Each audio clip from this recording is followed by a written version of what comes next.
كل الشكر للزميل العزيز تامر صقر. ايضا الشكر موصول لدى الكباتن الكبار النهارده اللي موجودين معانا في استوديو التحليل، الكابتن خالد بيومي والكابتن حماده صدقي. على طول تصل هنا في الجبل اليسرى الى جilberto. اقرب توقف ان شاء الله هنقول لحضراتكم على تشكيله الفريقين اللي النادي الاهلي طبعا بيغيب عنه النهارده مدافع مهم جدا واحمد السيد.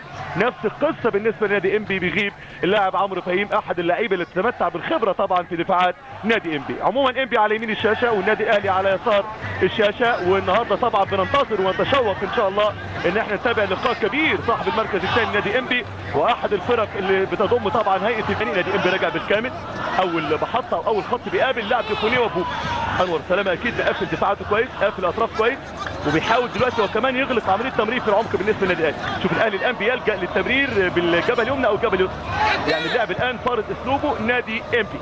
تتلعب الكره ثاني على طول للمس، تعدي الكره عبد الله رجب، بركات الخطير، بركات المفتاح، الكره عرضيه الاهلاويه عدت يمكن اخطر كور. شوف بركات لما بيعدي الان واخد بركات تعليمات انه يكون هو اللي تلعب له كره طويله في المساحه خلف اللاعب عبد الله رجب.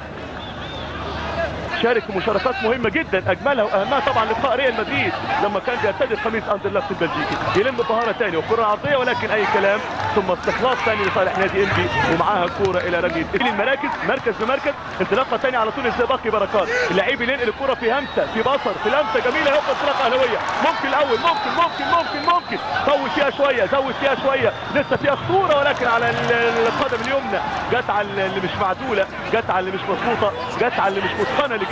انما اخطر كوره الاهلي، ايوه ده هو ده لقاء الاهلي امام انبي الحقيقه. هجمه هنا وهجمه هنا، كونتر اتاك الان بالنسبه لفريق الانبي، انطلاقه الانبي بوجه قدم ولكن سهله، لكن مدافع ممتاز اللاعب مانو.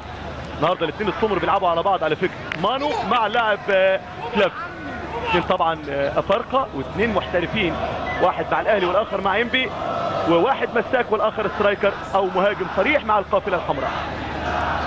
على طول عرضيه اهلاويه ومحاوله ثانيه وخطوره، ادي فلافيو لسه فيها خطوره للاهلي، محاوله يا ولد لعيب، هوبا هاتوهولي باراكوتا يا نهار ابيض، رقصني اسامه حسني، كنا بنقول يا اسامه حسني يا مرقصني، ولكن اللي رقصنا الان هو بركات. هدف جميل، الهدف جميل، الكره مش في معناها الهدف انما في معناها ان محمد بركات عنده اسلوب كانه جراح بريطاني يا جماعه، وقف على كورته باتزان، وقف على كورته بخبره. خدها مني وارتدي القميص الثاني، خدها مني وارتدي القميص مع الشراب الاسود مع الشورت الابيض، متعه ما بعدها متعه، اثاره ما بعدها اثاره، لعيبه تصنع الفارق يا جماعه سواء جilberto او بركات. شوف الكلام وشوف كرات الدم الحمراء وشوف المهاره وشوف بسط القدم حاططها، وكانه زي ما قلت لحضراتكم عنده عقليه ممتازه جدا في كره القدم. بركات حكايه، بركات حدوته، بركات هو روايه الاهلي في هذه الدقائق. 36 هدف، رقم وريكورد ممتاز بالنسبه للاهلي في البطولات الافريقيه. ضربه حاره مباشره على طول عن طريق جilberto، كره عرضيه عاوز يعملها في الثمانيه، خطيره جدا على الاهلي النهارده على الاصرار. النهارده الكرات العرضيه يا سحر الكوره، المتابعه والكون ممتاز في اللاعب وسترايكر مهم جدا زي فلافيو، يسلم للاعب هنا على طول، والهدف الثاني لصالح النادي الاهلي. فرحه اهلاويه وانكماش زي ما قلت لحضراتكم في نادي انبي. صعب جدا تدافع منذ بدايه اللقاء، لازم تهاجم، لازم يكون عندك اتزان هجومي دفاعي، لازم يكون عندك لعيبه في نص الملعب تصنع الفارق، لازم يكون عندك قدرات عشان تصنع جماهير زي جماهير اللي حضرتك شايفينها في 4-5 اعوام سابقه.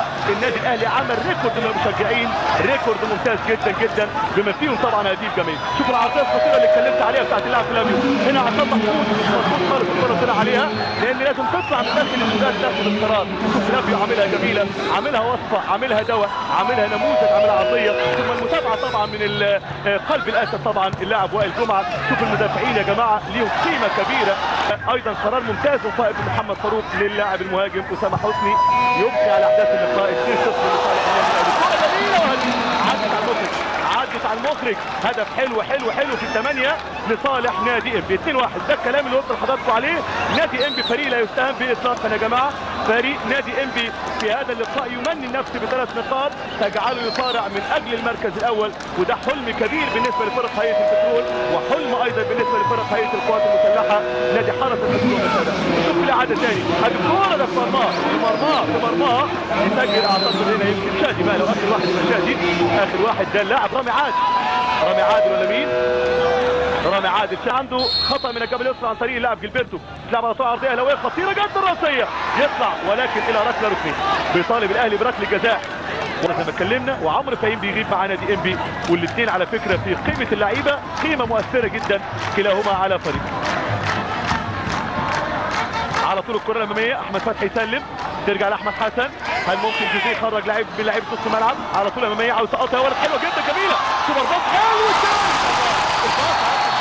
هات الباصه، شوف احمد فتحي حاططها جميله، وعلى طول احمد حسن ارض الراس النجم الكبير، وادي هنا الهدف الجميل الجميل الجميل. بركات حكايه واحمد فتحي حدوته، لعيبه قد تصنع الفارق يا جماعه. شوف الباص الجميل وشوف المحاوله الجميله، وادي الهدف اللي ممكن يغير نتيجه اللقاء الحقيقه بالنسبه للنادي. هدف مبكر جدا. بركات النهارده احد النجوم الكبار الحقيقه، التحرك والوعي التكتيكي واللياقه الذهنيه ان انت ما تقعش في الاوفسايد، ده شيء مهم الحقيقه. وادي بركات عايش الماتش كويس، بركات عايش المباراه كويس. بتحط الكوره ازاي، شوف الباص يا جماعه.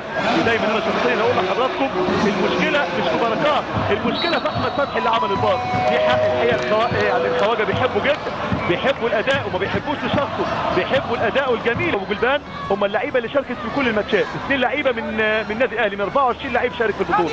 احمد حسن شارك في عده ماتشات، نادي انبي الان يشارك في تسديده ممكن تكون خطيره جدا يا ولد، حلوه حلوه التصويبه، ولكن على طول الى ضربه المرمى، الى ضربه المرمى. حسني او هاني الاجيزي على حساب اسامه، او ابو تريكه على حساب احمد اندرلخ. محاوله على طول تسديديه جميله ولكن عاليه الى ضربه المرمى. تصويب على فكره شيء مهم جدا بالنسبه للاعيبه نص الملعب بالنسبه لانبي. ضربه المرمى، ادي لاعب عادل مصطفى الصعود. مره اخرى تاني على طول اماميه حلوه جدا يا ولد، لعيب تحرك جميل، ممكن خطيره خطيره على الاهلي العرضيه، يحطها فين؟ يحطها دانا ولكن بره، يحطها دانا ولكن بره. الان دفاع النادي. امير عبد الحميد يسلم على طول تاني، صغيره الكوره، المحمدي عرضيته حلوه جدا، جول يا ولد يا ولد، هدف حلو قوي، هدف جميل جميل جميل. 3-2 3-2، راسيه حلوه حلوه. وادي على طول يسجل هنا نادي انبي عن طريق لاعب احمد رؤوف. شوف نزل احمد رؤوف ولكن المخرج ما جابوش هنا، يسجل على طول احمد رؤوف، يسجل على طول احمد رؤوف. هدف حلو جدا بالراس الحقيقه بالنسبه لنادي انبي، هو ده الهدف اللي هيحلي ويولع اللقاء. شوف العرضيه من محمد يا جماعه، واصله، هم دول المدافعين اللي يعني صنعوا الفارق النهارده. شوف الكلام اللي اتكلمناه عن المحمدي ليس من وجه المجامله، ولكن شوف العرضيه اتعملت ازاي، المحمدي عملها حلوه جدا، وبيقول للاعب احمد رؤوف هنا روح وسجل. يبقى تبديل موفق بالنسبه للمدرب انور سلامه، وده طبعا الاستوديو التحليلي طلب هذا اللاعب، وطلب اللاعب علاء عيسى ان يكون احد الاوراق الجديده مع 7 شهور. خلاص نلعب في الوقت المحتسب بدل الضائع. محطه هامه جدا بالنسبه لانبي لو تعادل، محطه هامه جدا بالنسبه للاهلي لو حط.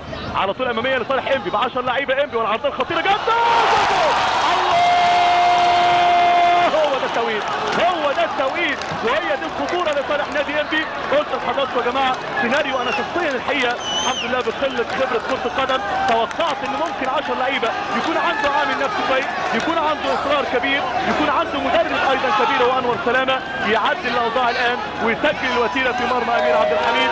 هل الخروج ما كانش في توقيته؟ هل التمركز الدفاعي للاهلي ما كانش في توقيته؟ انما شوف المتابعه الجميله من لاعب احمد المحمدي، خدها مني وانت مطمن بالضمان العربي. قلت لك المحمدي باك رايت عصري، باك رايت مودر، باك رايت بعين حسن شحاته، باك رايت بعين شوقي غريب، باك رايت بخبره حماده صدقي، باك رايت ممتاز ممتاز ممتاز. قد يصنع الفارق التمركز، وكان مباراه غزل المحله امام الاهلي، وينتصر الان الاهلي الفارق، ينتصر الفارق والتسديده والمتابعه والفولو، ولكن يطلع نادي انبي ثاني. اثاره اللقاء ما زالت متواصله، يا ريت فريق يدينا 5 دقائق، يا ريت يدينا متعه، ما تفرقش معانا الاهلي يكسب ولا الانبي يكسب، ولكن عاوزين نعيش اجواء جميله الحقيقه كنا نتوقعها في بدايه الماتش. رمي التماس لصالح النادي الاهلي، عاوز يلعب في ال 18، عاوز يقرب من ركله الجزاء، عاوز يقرب من 6 امتار. الاهلي يحاول واصرار الاهلي يحاول، ومحمد فاروق يطلق صافره نهايه اللقاء في لقاء الحقيقه يعتبر تاريخي في اخر ربع ساعه.